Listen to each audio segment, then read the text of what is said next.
En virage cette semaine, on fait l'essai du Lexus RX 450H+, véhicule hybride branchable. Patrice Ouellette va venir analyser l'industrie automobile avec nous. Ça passe dans l'industrie. Nos gouvernements, est-ce qu'ils font les bons gestes? Patrice va nous en parler. Aussi, on commence nos chroniques avec Silver Wax. On va penser à l'entretien de notre véhicule avec le beau temps qui arrive. Beaucoup de nouvelles de l'industrie à la fin de l'émission. On répond à vos questions. Tout cela à virage dans un instant. Virage Auto est propulsé par IA Assurance Auto et Habitation.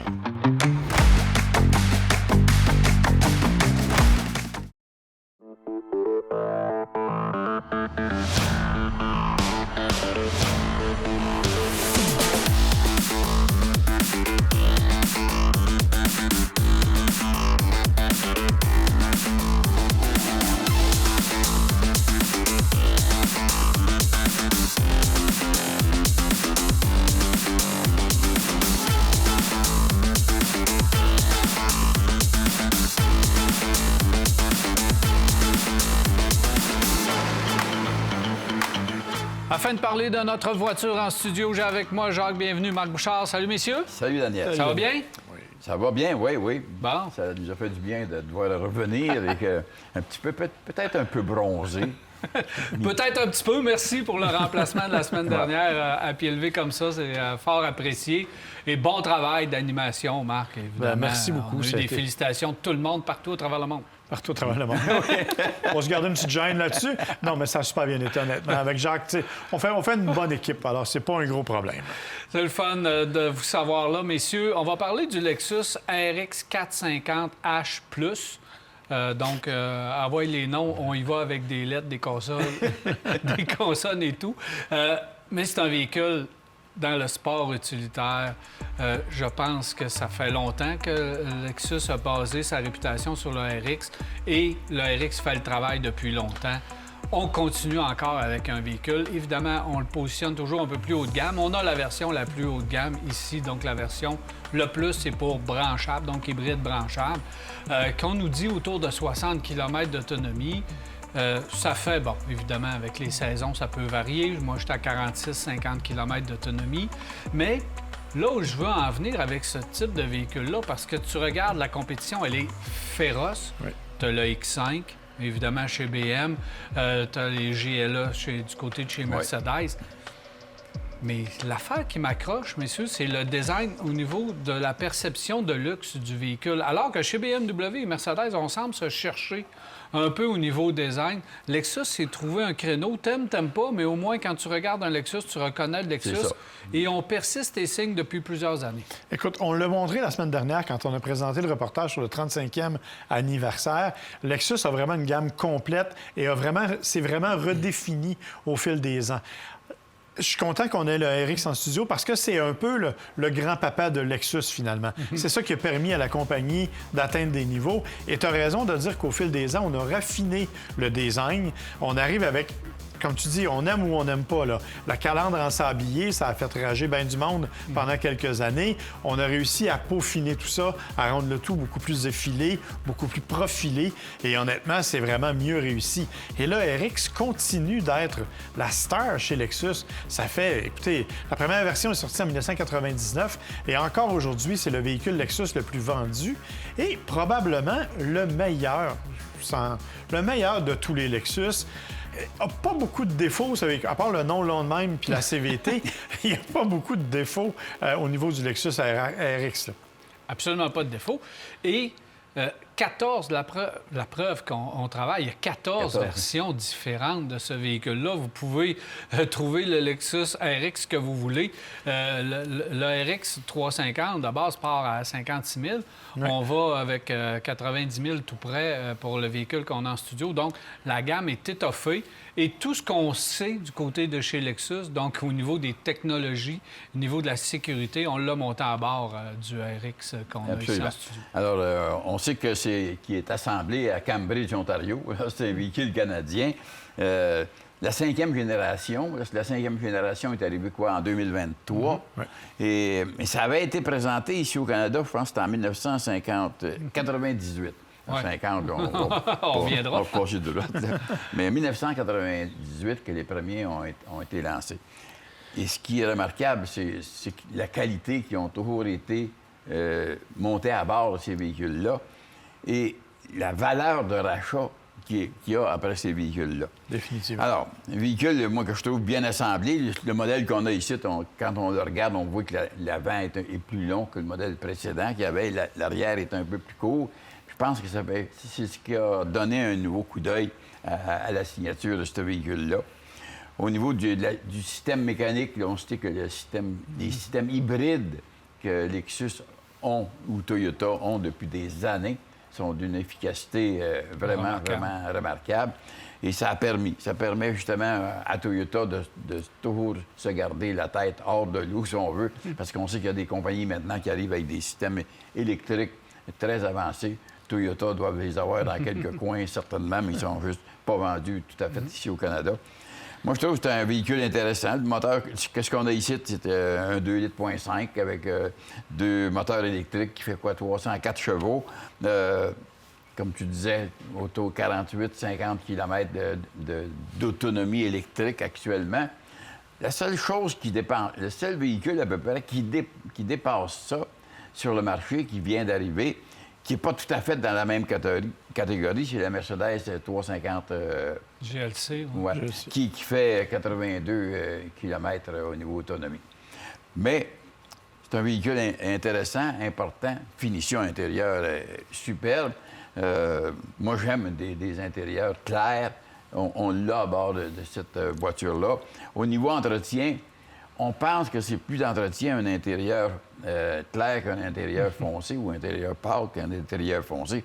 Moi, je préfère rouler avec des intérieurs pâles parce que tu passes un linge humide, c'est-à-dire un chamois humide là-dessus tout de suite, puis ça revient tout de suite. À part que si quelqu'un travaille avec ça régulièrement, tu as des jeans, monte à bord, descend, etc., tu vas saillir ton siège un peu plus rapidement. Mais autrement, un entretien léger, ça se fait extrêmement bien.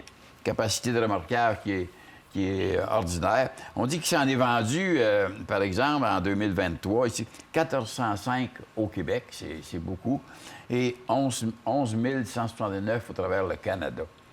C'est des véhicules, c'est pas n'importe qui les achète. On dit que la catégorie de gens qui achètent ces véhicules-là est environ 53 ans. Alors, c'est des véhicules qui sont recherchés. Premièrement, par le prix et tout ça, je pense que les gens font plus attention à qu'est-ce qu'ils achètent puis le conservent. Alors, moi, je pense que c'est un véhicule intéressant. Véhicule intéressant. Petite correction, celui-là est assemblé au Japon. C'est le seul des RX qui est assemblé au Japon, le hybride branchable. Tous les autres sont effectivement assemblés en Ontario. Sauf que la particularité du RX, et tu l'as mentionné, Daniel, c'est qu'il y a 14 versions. Tu as la version la plus puissante, le RX 500, qui arrive avec un moteur plus puissant. Tu as des versions hybrides branchables, versions hybrides ordinaires aussi, qui sont ultra recherchées. Rappelez-vous, messieurs, au Salon de l'Auto, on a rencontré des auditeurs qui se cherchaient un RX hybride et qui, depuis 2 ans, puis ils n'en ont jamais trouvé en occasion. Les gens le conservent. Ça a une durée de vie extrêmement longue. Et vous parlez de l'intérieur. Lexus a compris à un moment donné que les affaires étriquées à l'intérieur, là, les espèces de systèmes avec les petites souris puis tout ce que tu voudras, ça marchait pas. Là, on arrive avec des systèmes qui sont faciles, une ergonomie qui est simple, un grand écran qui est clair, un système d'infodivertissement qui est super facile. On a vraiment progressé beaucoup au niveau de la simplicité de l'utilisation et de la douceur de roulement, on va se le dire. Ce véhicule-là, c'est le grand confort. Les systèmes, c'est sûr que c'est compliqué un petit peu de s'y retrouver parce qu'il y a plusieurs configurations de motorisation. Probablement, le modèle le plus recommandable pour moi, c'est le 350H, qui est probablement la version la plus durable, abordable à 64 000 au lieu de 62 000. Je pense que le modèle de base 350 est à 62 000. Le 2 000 de plus vaut à peine pour la version hybride. Puis on va avoir un véhicule durable puis qui est un véhicule qui va avoir une grosse valeur de revente. Pour la première fois, le confort d'un siège. Tu sais, Lexus et RX, c'est peut-être pas le meilleur confort que moi j'y retrouvais. Dans celui-là, paf, rien à bon dire. Confort au niveau des sièges, extrêmement confortable. Les cuirs de celui-là, c'est aniline, semi-aniline. Donc, il y a, ça veut dire qu'il y a une protection, une couche transparente de protection par-dessus le cuir, ce qui va faire en sorte que ça va être plus durable. Alors, encore une fois, c'est probablement le modèle sur lequel Lexus se penche et veut vraiment avoir le plus d'espoir pour les ventes parce que le NX, moi, j'avais prédit que le NX allait être le véhicule le plus vendu du côté de chez Lexus. Le RX continue quand même si les prix ont royalement monté, continue quand même à être un véhicule, en tout cas, dans les plus vendus du côté de chez Lexus. Fiabilité éprouvée. Pas grand-chose à dire de C'est juste qu'il y a plus d'espace, en fait, dans le RX que dans le NX, qui est un peu petit pour certains usages. Et comme Jacques l'a dit, c'est les gens qui ont dans la cinquantaine, donc c'est peut-être des gens qui veulent avoir un petit peu plus de confort et qui ont peut-être plus les moyens aussi qui se tournent vers Lexus. Il faut rappeler, on l'a dit la semaine dernière, mais on le répète, Lexus, depuis le 1er janvier, c'est la compagnie de véhicules de luxe qui est numéro 1 au chapitre des ventes au Canada. Je pense que le véhicule qu'on a avec nous en est largement responsable. Et encore une fois, je reviens parce que c'est vraiment important. Depuis quelques années, BMW se cherche au niveau du design. Le devant, on change la calandre pas mal à toutes les années. Les lumières, Mercedes fait pas mal la même affaire, même que Mercedes se distancie de ses sports utilitaires avec ses véhicules réguliers. On essaie de chercher au niveau design et on va lancer dans les deux marques un nouveau langage de design avec la série 3 et la CLA. Alors, tu vois qu'on va arriver avec d'autres choses dans ces compagnies-là.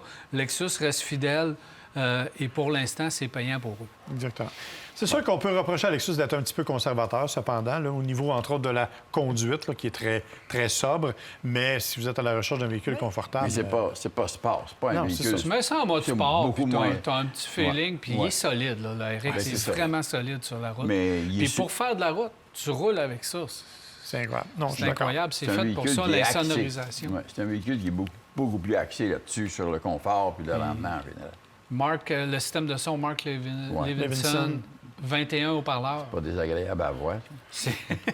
C'est vraiment du beau son à l'intérieur du véhicule. Merci beaucoup, messieurs. Ça veut dire que ça couvre ma voix quand je chante, c'est ça, 21 haut-parleurs? Oui. Heureusement, oui. Puis, moi, j'en ajouterais 2-3 autres pour couvrir ta voix. Merci, messieurs.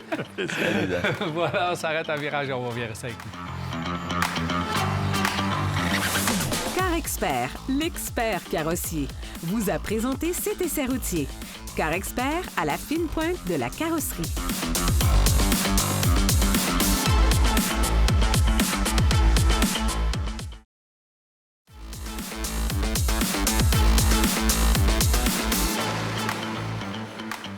Voici de retour. Je suis maintenant accompagné de M. Patrice Ouellet. Salut, Patrice. Salut, Daniel. Ça va bien? En pleine forme. Alors, Patrice, 48heurparjour.com. Tout le temps. Si on veut maximiser son efficacité, on réussit à faire 48 heures par jour, tant mieux. Alors, on va être efficace. Pat, j'ai hâte de t'entendre sur ce qui se passe dans l'industrie automobile, notamment la menace des tarifs, notamment notre loi zéro émission. Est-ce que c'est encore à jour? On va commencer avec les tarifs. Quelle façon tu vois ça, Pat? Bien, les tarifs, c'est sûr ce qu'il faut comprendre. Regardons ça du côté du consommateur, parce qu'on peut se demander, ça va-tu avoir un impact? Ça va-tu coûter plus cher pour s'acheter un auto? La réponse, c'est oui. Il va y avoir des répercussions si on va de l'avant, évidemment. Puis ce qui est peut-être important, Daniel, de bien situer, c'est quand on regarde l'administration américaine qui va aller de l'avant sur des tarifs avec pratiquement la planète, parce qu'ils disent que tout le monde profite des Américains. Donc, on a un déficit commercial. Ça veut dire qu'on exporte davantage qu'on importe. Par contre, si on sort l'automobile de l'équation, puis qu'on regarde sans prendre un 12 puis tirer avec des plombs partout, qu'on prenne une carabine, ce qu'on se rend compte, c'est qu'on exporte 82 milliards. Donc, on fabrique tout ce qui est relatif à l'automobile, qui est fait au Canada, qui est envoyé aux États-Unis, ça représente 82 milliards. Et pour subvenir aux besoins de notre population, on importe 79 milliards. Donc à toute fin pratique, là, c'est une balance qui est nette. Donc, c'est équitable d'un côté comme de l'autre. Et le gros avantage que ça procure, c'est que notre main-d'œuvre, à cause de notre dollar, est beaucoup moins chère. Donc, c'est très avantageux pour les Américains. Les Américains sont beaucoup plus avantagés que nous, parce que notre dollar est beaucoup plus faible. Et on rabaisse 30 en partie. C'est ce qui fait aussi que sur certains Carlines ou certains modèles, bien, on est limité parce que les amener au Canada, on paye en dollars canadiens. Les véhicules sont plus au niveau prix, coûtant pour le distributeur canadien. GM Canada, Honda Canada, Toyota Canada, qui achètent les autos, exemple des États-Unis, bien, c'est pas avantageux. Ce qui fait que si on regarde pour le consommateur présentement, Au Québec, par exemple, bien, il y a certains véhicules à essence qu'on a déjà de la difficulté à avoir.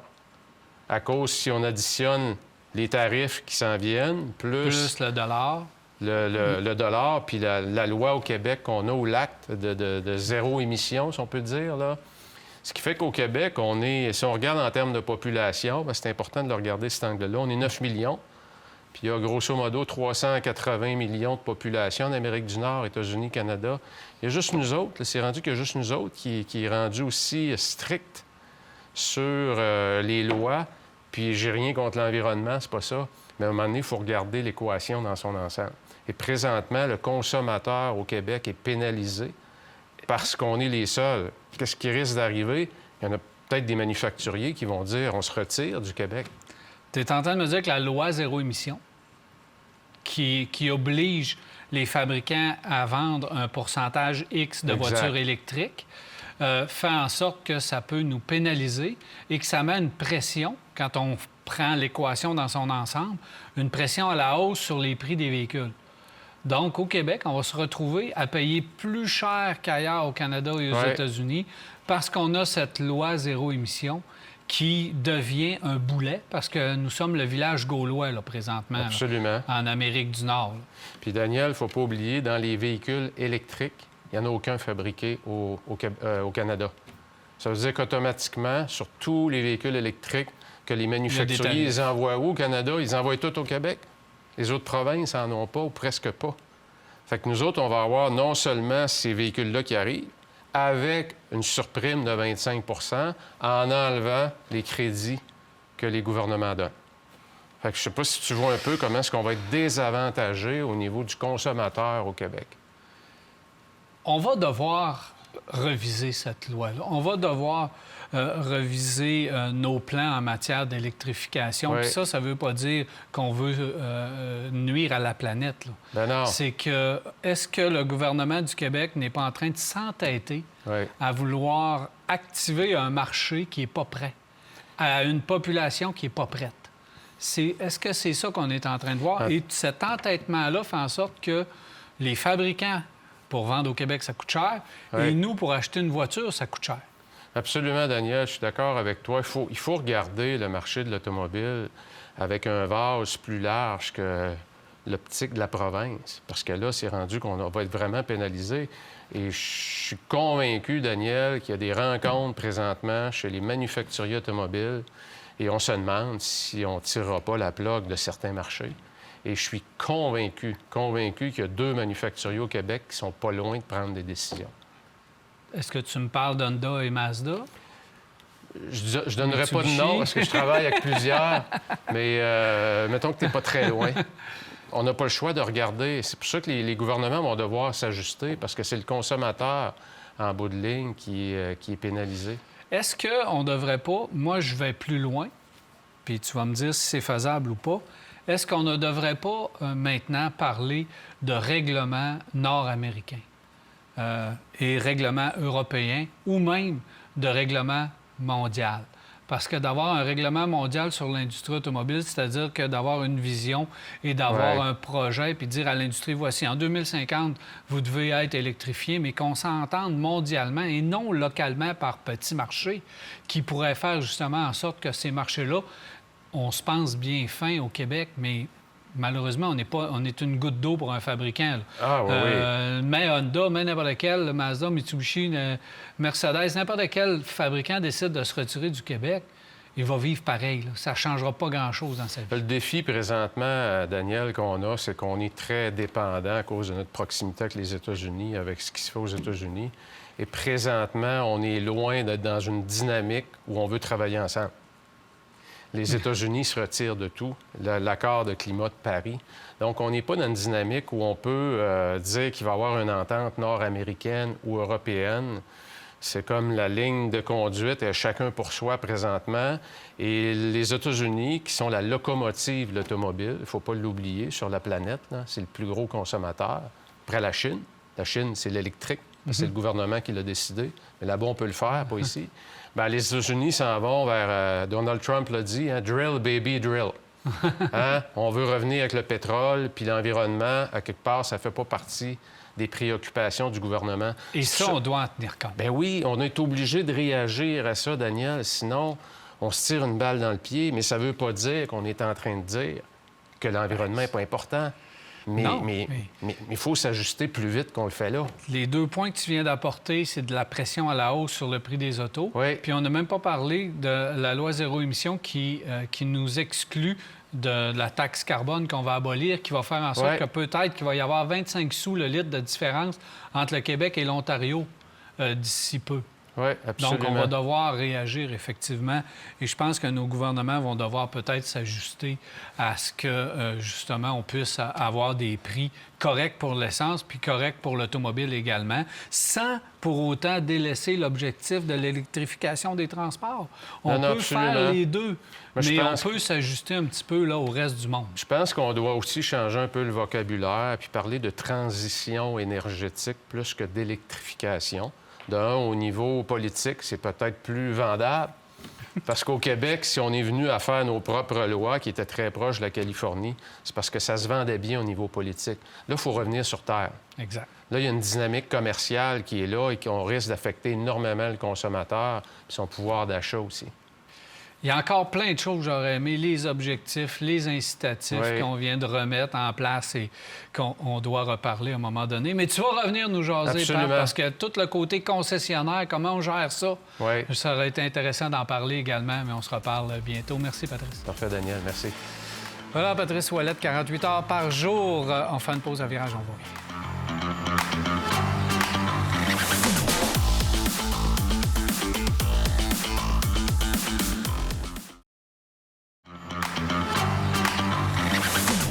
Ce volet esthétique vous est présenté par Silverwax. Silverwax, des produits de haute qualité, conçus, fabriqués et testés au Québec.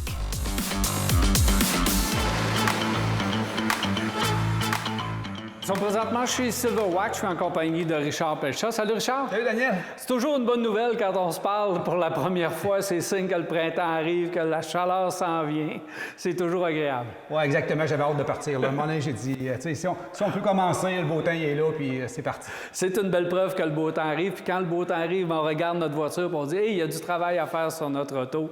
Les premières actions à faire lorsque, justement, on veut mettre notre voiture belle pour tout l'été qui s'en vient, la belle période. On commence par quoi? On commence, c'est la base aujourd'hui. Ce que j'ai amené en réalité, c'est on la lave et on va la décontaminer. On va la préparer pour cet été, pour qu'elle soit plus facile à entretenir, puis on va lui donner une petite beauté à la fin, là, quelque chose de facile. Fait qu'on commence avec la carrosserie, c'est ce qu'on voit, c'est ce qu'on veut qu'il soit beau en premier. Oui, bien là, on va enlever ce qui est collé. Hein. Aujourd'hui, j'ai amené 2 savons.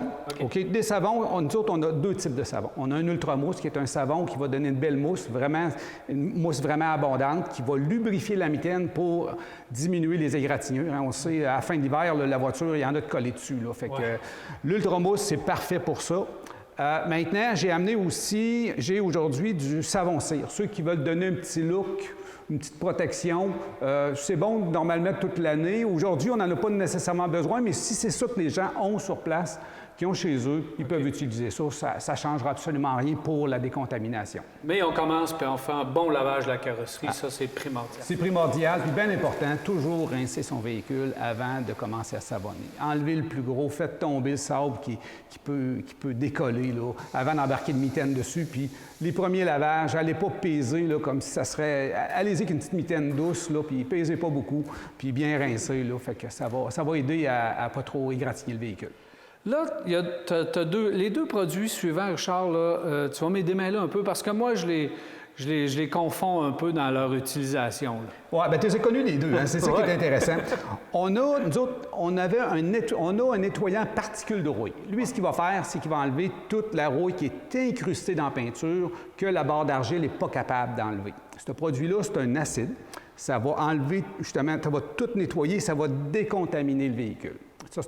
L'autre produit que j'ai, c'est un nettoyant pour dépôt ferreux. Il va faire exactement la même chose, sauf qu'il est complètement neutre. Ce n'est pas un acide. C'est une nouvelle chimie qui est arrivée. Vous allez voir, quand on vaporise le véhicule, ça vient mauve. Partout où il y a des picots de rouille, que le véhicule soit noir, qu'il soit blanc, qu'il soit n'importe quelle couleur, la rouille, il va tout détruire la rouille, mais complètement neutre avec ça. Donc, pour moi, qui ne fais pas trop attention, je suis mieux avec des pots ferreux. Absolument. Des pots ferreux. Les particules de rouille, il faut faire attention où on l'utilise. C'est ça, je comprends? Oui, c'est ça. Il faut faut pas embarquer sur le plastique, ces choses-là. C'est pour ça qu'on est embarqué dans la nouvelle technologie. Puis, ce qui est le fun avec les nettoyants et des pots ferreux, c'est qu'on peut faire aussi les jantes. Souvent, on voit nos jantes qui sont jaunies. On vient pour laver nos jantes, puis on n'est pas capable avec le nettoyant jantes et pneus. Puis on veut enlever le dépôt, bien ça va l'enlever, puis ça n'endommage absolument rien. Ça va même enlever toute la rouille qu'il y a sur le disque de la roue. Alors, on lave notre carrosserie. Est-ce qu'on doit la sécher complètement pour utiliser le produit en deuxième? On n'est pas obligé, mais idéalement, c'est juste donner un petit coup de chamois pour enlever le surplus d'eau, pour être certain, parce que plus que le produit va attaquer la rouille, il va embarquer sur la rouille, plus qu'il va l'enlever rapidement. Et ça, ce qui est épouvantable avec ce produit-là, c'est que le véhicule est beau comme celui en arrière, on envoie le produit, puis là, on voit que ça devient mauve. Fait que là, on dit, hey, il me semble qu'il était beau, mais... Ceux qui pensent qu'ils n'ont pas de picot de rouille, là, c'est impossible. C'est certain. À la fin d'hiver, tout le monde en a. On a beau avoir un céramique coating dessus, on a beau avoir une cire ou un scellant, ça s'incruste dedans, puis il faut l'enlever. Bon, justement, là, tu en parles, parce qu'avec l'utilisation de ces produits-là, si on a un anneau 5, un anneau 1 ou un anneau 5 sur notre carrosserie, est-ce qu'on l'utilise de la même façon? Si on a placé de la cire, de scellant, peinture et tout ça, est-ce que ça vient l'attaquer? Oui, c'est certain que si on a un céramique coating, si on a une bonne qualité de céramique coating, il va rester là. Céramique coating, là, c'est pas un acide, c'est pas un dégraisseur, c'est pas un produit comme ça. Même on pourra prendre le nettoyant particules de rouille, qui est un acide, puis il n'enlèvera pas le Nano X5 ou Nano 1. Absolument pas. C'est une très, très bonne question. Fait qu'idéalement, on le vaporise dessus. Par contre, si on a une cire, on avait mis une cire en pâte ou une petite cire rapide, mais pas vraiment tenace, elle va partir, c'est certain. Ça, mais c'est une bonne chose, on va repartir en eux. Fait que de toute façon, il faut la protéger après. Exactement. L'autre étape, après le nettoyant particules de rouille, il faut passer la barre d'argile tout le temps. Parce que la barre d'argile, en réalité, ce qu'elle va enlever, elle, c'est tous les cailloux qui sont incrustés dans la peinture. Juste à toucher en arrière de la roue d'en avant, puis vous allez voir, c'est tout sablonneux. Ça, le nettoyant particules de rouille, il va enlever la rouille, mais il n'enlèvera pas le sable qui est incrusté. Fait qu'on utilise la barre d'argile, on prend le lubrifiant pour barre d'argile. Avant, c'était du raviveur de lustre. Maintenant, c'est un vrai lubrifiant qu'on a créé. Et puis, ça s'enlève facilement. Ça prend... Quand on a pris 10-15 minutes pour faire ça, c'est tout. Il ne faut pas penser que c'est compliqué, c'est long. OK, ça se fait hyper rapidement. Après ça, on tombe dans quelque chose d'un peu plus... une protection qu'on veut mettre sur le véhicule. Oui, bien là, on l'a décontaminé. Oui, là, on a fait le gros, il est propre, il n'y a plus rien, mais là, on a tout vidé les petits trous, on a tout enlevé les cailloux, il faut remplir ça de quelque chose, il faut mettre quelque chose. Ce que j'ai amené aujourd'hui, c'est deux produits. Ils ont vraiment une grosse différence. Le premier, c'est le nouveau scellant peinture. En passant, c'est une nouveauté 2025. Oh. C'est un scellant peinture avec un céramique coating dedans et de la poussière de diamant. La poussière de diamant, c'est vraiment efficace. Ça durcit, ça crée un lien et puis ça va donner beaucoup plus de brillance. Puis de durabilité, parce qu'on sait que le diamant, c'est dur. Ça durcit encore plus le céramique coating. OK. Fait que ça, nouvelle... C'est pour ça le Diamond? Oui. Série Diamond? Oui, exactement. On va en parler beaucoup cette année, tout au long. Puis, prochain épisode, on va parler justement de tous les agents de protection, puis on va toutes les voir, la série Diamond au complet. OK. Donc, nouveauté très importante. Et son application, c'est la même affaire? Même affaire. Un petit applicateur, tout simplement. Et ce qui est le fun avec ça, c'est que souvent, on va avoir des cheveux d'ange, c'est qu'il va diminuer les cheveux d'ange. Il va redonner de la brillance. Ceux qui ont une voiture qui est rouge, qui est presque rose, il va la remettre rouge. Celle qui est blanche, elle s'en vient jaunie, il va la reblanchir. Fait que c'est pour ça que je l'ai mis. Puis j'en ai mis un autre qui est vraiment simple. C'est une cire rapide, céramique, avec aussi du diamond, avec du diamant dedans, avec de la poussière de diamant. C'est vraiment... Céramique et diamant, là, ça commence...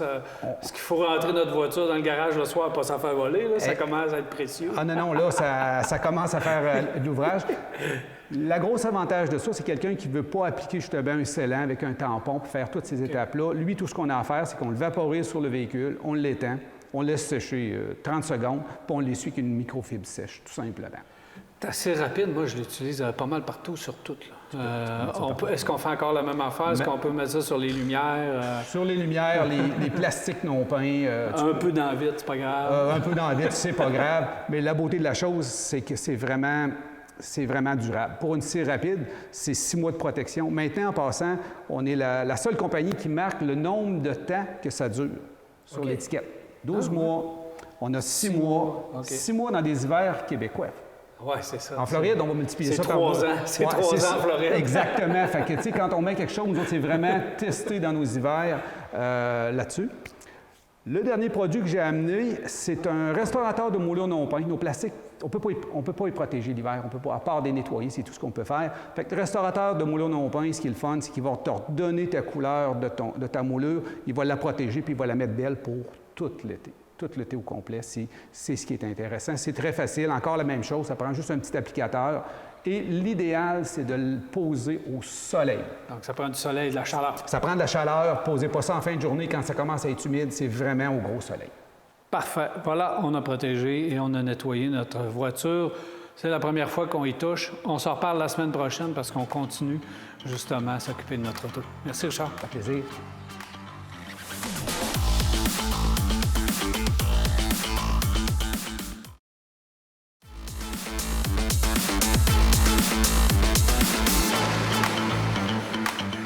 Voici de retour, c'est maintenant le temps des nouvelles de l'industrie avec Marc Bouchard. Alors Marc, plusieurs nouvelles, tu commences avec quoi? Je commence avec le budget provincial, bien entendu. Ah, mon Dieu! Il faut en parler, malheureusement.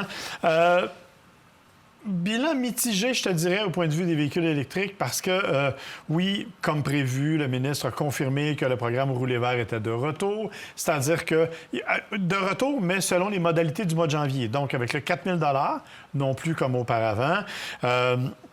Donc, il s'applique, les bornes de recharge, c'est encore admissible. Les hybrides branchables à moitié du coût, c'est encore admissible. On a conservé l'échéance au 1er janvier 2026. Ça coupe de moitié. 1er janvier 2027, c'est fini. Ça, donc, ça n'a pas changé. On n'a rien dit sur l'éco-camionnage. Fait que jusque-là, ça va. Petite interrogation, cependant. Il est précisé dans le document du budget qu'il y aura une enveloppe limitée, une enveloppe fermée, mais que le contenu de cette enveloppe-là n'est pas connu pour le moment et qu'on le saura un peu plus tard. Ça veut dire quoi? Ça veut dire, en gros, qu'éventuellement, on peut dire « Ça vu, il n'y a plus d'argent, c'est fini, merci beaucoup ». C'est ça. Fait que du jour au lendemain, on peut se retrouver encore avec une surprise comme « Ah, là, l'enveloppe est vide ouais. ». Fait que ça c'est pas correct. Non, ça, on va devoir le divulguer, mais au moment de nous d'enregistrer l'émission, on ne le sait pas encore. Il faut absolument avoir le montant qu'il y a dans l'enveloppe. Oui. Pour pas que ça soit du jour au lendemain où on décide de façon unilatérale que c'est terminé. Ouais. Il faut savoir le montant qu'il y a dans l'enveloppe pour être capable, justement, de prévoir. Parce qu'on nous dit c'est 4 000, le 1er janvier 26, c'est 2 000, et le 1er janvier 27, c'est terminé. Fait que là, il faut pas se... Mettons que la voiture électrique a un succès comme on a eu en novembre, décembre. Ah, ben là, il n'y a plus d'argent. C'est ça. Là, tu coupes, mais... Les promesses ou les véhicules vendus d'avance par les concessionnaires, là, tu vas te ramasser que les concessionnaires vont être obligés de payer la facture pour plusieurs véhicules électriques parce qu'on a décidé de couper le 1er octobre ou le 15 octobre. C'est ce qui s'est passé avec le fédéral. On va en parler d'ailleurs dans quelques minutes. Ouais, c'est ça. C'est pas évident. Donc, pas une bonne idée. Faut faire les choses de la bonne façon pour ne pas se retrouver avec une surprise. Tout à fait d'accord. Ça, c'est la première chose. Par contre, il y a d'autres mauvaises nouvelles. D'abord, il y aura une contribution annuelle pour les propriétaires de véhicules électriques de 125 $ à compter de 2027, de 62,50 $ pour les propriétaires d'hybrides branchables. En gros, c'est une taxe à la voiture électrique pour compenser et pour aider aux travaux routiers. Parce qu'elles sont plus lourdes. Oui, bien sûr. Mais je te rappelle que la taxe sur l'essence aussi est supposée servir à l'amélioration des routes. Est-ce que tout l'argent de l'essence s'en va justement sur les routes? Je sais pas. Je dis que c'est supposé. Je te rappelle aussi que ça va être indexable. Donc, on commence à ce prix-là, mais ça va augmenter d'année en année. On élimine aussi les avantages. Donc, pompe, péage gratuit, tout ça, c'est terminé à compter de 2027, encore une fois. L'autre élément, et je ne savais pas ça, au Québec, depuis 2018, une voiture de 40 000 $ et plus, c'est une voiture de luxe.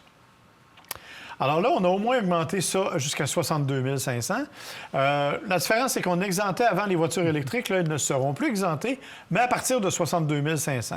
Ce qui est un peu ironique. Parce que si tu t'achètes une voiture électrique de 64 000 $, on va te donner 4 000 $ pour l'acheter parce qu'elle est admissible, mais on va te charger une taxe de luxe parce que ça... Alors, ne posons pas de questions. C'est ça. Je vais te parler d'un autre véhicule complètement en dehors de ça au niveau du budget. Je vais te parler de Honda et de ses voitures électriques. J'ai eu l'opportunité de me rendre à Laval il y a quelques temps pour aller voir la Honda Zero VUS. Un véhicule au look, disons, controversé. OK, on va dire ça comme ça. En fait, c'est un prototype qu'on nous a présenté. Par contre, c'est 90 de la réalité. Il y aura vraiment l'air de ça quand il va arriver. Moi, j'ai pas de problème avec le devant, mais l'arrière, s'il vous plaît, faites quelque chose. C'est particulier un peu. Le 10 là, qui reste, là, c'est l'arrière qu'on doit modifier tant qu'à moi. En fait, non, ça va être plutôt l'intérieur parce qu'on a un volant yoke, un demi-volant. Il y a des affaires comme ça. Donc, à mon avis, c'est plus ça qui va être changé. Quand même intéressant de savoir que le véhicule va arriver à la mi-2026. Donc, c'est vraiment bientôt. On estime à peu près à 480 km l'autonomie. Ça devrait être à peu près dans les prix du Honda Prologue. Évidemment, on ne nous a rien confirmé. 100 maison. Hein? Oui, on ne nous a rien confirmé au niveau de la mécanique. Petit détail, c'est Asimo qui va servir d'intelligence artificielle, le fameux robot de Honda qui est à l'intérieur. Bien, on utilise ça pour en faire justement une intelligence artificielle qui va être prédictive. Donc, Daniel, tel jour, tu t'en viens tourner virage en studio, bien, ta carte, ton GPS, quand tu vas embarquer dans la voiture cette journée-là, va t'indiquer le chemin pour te rendre en studio. Un peu comme ma montre me dit que j'ai 9 minutes pour aller chez moi, etc. Exactement, puis va te dire tout ce qui vient avec. Donc, tout ça, ça s'en vient. C'est pour la mi-2026 et il y aura une version berline à la fin de 2026 qui va aussi arriver. Et on ne gardera pas le nom zéro. Donc, on va on changer... On ne sait pas, en fait. On n'a pas? rien confirmé. C'est la série 0. 0 pour... On est parti de 0, hein? Ouais, c'est pas ça. 0 émission. Mais... Et une dernière nouvelle dont je veux absolument te parler parce qu'il ne reste pas beaucoup de temps, c'est Tesla. Le programme fédéral dont on vient de parler, on rappelle qu'il s'est suspendu là, après 3 jours. Tesla a été soupçonné et sous enquête pour les 43 millions de dollars. On a gelé les versements à Tesla. On fait enquête sur les 8000 véhicules vendus. Et là, le problème, c'est qu'il y a des concessionnaires, tu l'as mentionné, qui, eux autres, s'étaient engagés. Donc, il y a 10 millions de dollars que les concessionnaires canadiens vont être obligés de verser. Est-ce que Tesla va devoir le rembourser? Ça, c'est la question à 10 millions, évidemment. Évidemment. Mais pas rembourser, mais est-ce qu'il va toucher l'argent? Ça, c'est ça. C'est Alors, on est chose. vraiment là. Et en même temps, le gouvernement fédéral a banni Tesla de tout programme actuel ou futur d'incitatif en raison, évidemment, de ces accusations-là et des liens avec M. Trump. Une histoire à suivre. Merci, Marc. Ça fait plaisir. Alors, voilà, on s'arrête pour une pause et au retour, on répond à vos questions. Restez là. Ce segment est une présentation du réseau des garages recommandés CAA Québec et de B-Lepage Autoservice. Visitez caaquebec.com pour trouver votre garage.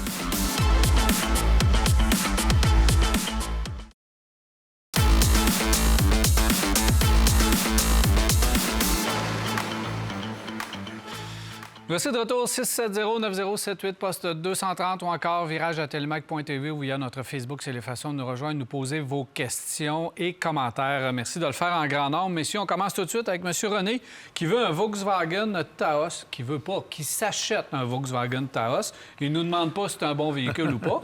Et il dit, je dois le garder 8 ans. Est-ce que vous me conseillez une garantie prolongée? Moi, je dirais oui. Pas parce que le Taos est un mauvais véhicule, mais plutôt parce qu'on connaît l'historique de Volkswagen, qui a eu des petits problèmes de fiabilité dans certains modèles au cours des dernières années. Donc, je ne prendrai pas de chance. Garantie prolongée, à l'achat comme ça, vous pouvez la financer au besoin et ça va augmenter votre valeur de revente éventuelle si jamais vous décidez de ne pas attendre 8 ans avant de la vendre. Donc, je pense que moi, j'irais sans équivoque pour une garantie prolongée. Oui, absolument. Moi, je pense aussi, parce que Taos, c'est un véhicule agréable à conduire, mais il demeure qu'ils en ont échappé quelques-uns en cours de route. Puis, et la garantie prolongée va faire que ça va permettre, justement, comme Marc disait, d'avoir une bonne valeur de rachat, parce qu'on achète ça pour 8 ans, puis est-ce qu'on va se rendre à 8 ans? On ne le sait jamais. Mais le bout qui nous reste au bout de ça, à vérifier le prix. Je pense que c'est important de vérifier le prix de cette extension-là de garantie. C'est c'est dans le département du directeur commercial ou FNR? Parce que si c'était à 3 000 puis à 3 500, tu considères ça, peut-être que ça ne vaut pas aussi de valeur qu'on penserait. Et il y a certaines garanties prolongées qui existent aussi, qui sont cancellables ou qui sont rachetables après un certain temps aussi. À vérifier. Parce que c'est pas... Le Taos n'est pas dans la même ligue que le Tiguan et le ID4 au niveau de la fiabilité. C'est meilleur là, à venir jusqu'à maintenant. Donc, il est plus au niveau de la Jetta. C'est juste qu'à un moment donné, si le coût n'est pas trop élevé, puis Écoutez, moi, je suis un peu peureux pour ces affaires-là. Regarder un auto 8 ans, là, j'aime bien me sentir en sécurité, puis je pense que la garantie sert à ça. Ça vaut la peine. Je cherche la voiture la plus économique pour faire et confortable pour faire du Québec-Rivière-du-Loup et aussi elle doit être durable. Québec-Rivière-du-Loup, Monsieur Pilote. Donc, la voiture la plus économique pour faire ça, c'est quoi? C'est une Prius? Oui. La plus économique, ça serait effectivement ça.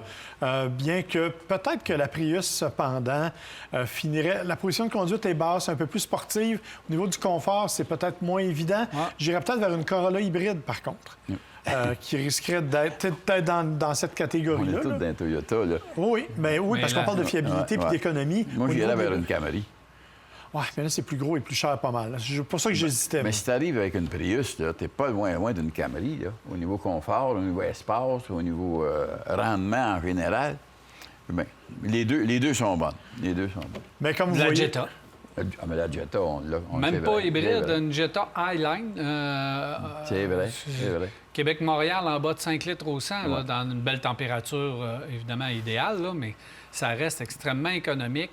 Presque autant que la Prius sans avoir tous les systèmes, puis à un coût plus abordable. Tu quoi, 30-32 000 à peu près. Dans ces eaux-là, peut-être un petit peu plus. Ouais, mais... c'est un autre Jouez dans ça, M. Pilote, vous allez avoir des voitures quand même intéressantes et confortables pour faire votre route. Puis si vous en allez dans la belle région de Rivière-du-Loup, on vous salue d'ailleurs dans ce coin-là. Sylvain, il demande... est-ce que dans le bon ordre, OK, donc lui, il nous a placé des véhicules dans l'ordre et est-ce que c'est le bon ordre de préférence? Premier, un X3, deuxième, un GLC, troisième, un Q5. Oui, moi, je suis tout à fait d'accord avec son ordre. Le X3, il faut le dire, cette année a été particulièrement bien pensé. Il est d'ailleurs en nomination comme VUS de mondial de l'année. C'est pas pour rien. Ils ont vraiment fait un beau travail au niveau du X3. Le GLC, effectivement, est un bon véhicule aussi. Rien à redire. Le Q5 a peut-être eu un petit peu plus de problèmes de fiabilité. Peut-être plus amusant à conduire que le Mercedes, mais un peu moins fiable. Et qui perd de la valeur de revente. C'est incroyable. C'est incroyable. Et l'entretien, les pièces sont pas faciles à obtenir. Moi c'est un GLC. Un GLC, ce serait le véhicule. Et surtout qu'avec le GLC 350, là, au niveau de l'économie, du rendement, etc., ça va être un véhicule pour plusieurs années. Ouais. Donc, GLC X3, 1,5, vous inversez, vous faites ce que vous voulez. Pour moi, vous aussi, GLC X3, à peu près sur un pied d'égalité. Aucun problème. Manon, elle cherche un 4 places décapotable pour le printemps qui s'en vient. Elle le veut abordable. Est-ce qu'il y a un autre choix que la Mustang? Non. Malheureusement, non. À moins d'aller... Dans le neuf, il n'y a plus rien. Plus rien. Il n'y a plus rien au niveau des cabriolets. Puis même dans les voitures de luxe, j'essayais de réfléchir vite, là, même dans les voitures de luxe, il n'y a pas de 4 places décapotables. Mercedes.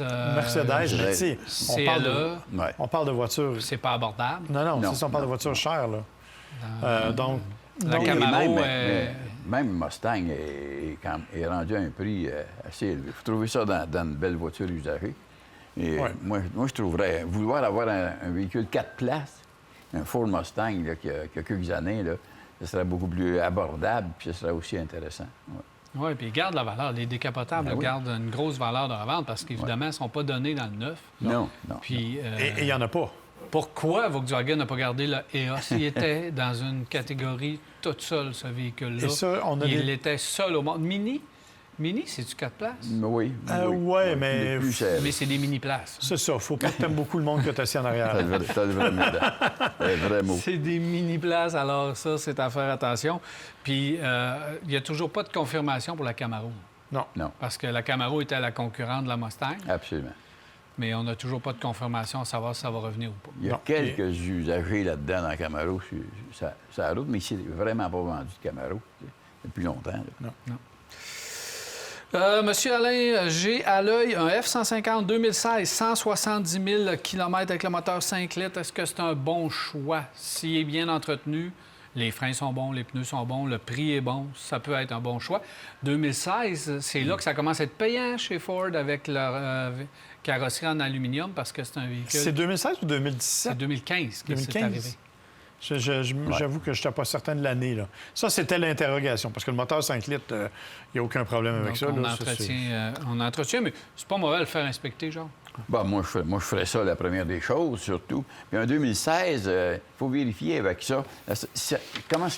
Quel type de travail qu'ils ont fait avec ça. Des fois, on vient à bout de savoir ou voir par l'intérieur de la boîte si c'est un véhicule qui a vraiment travaillé.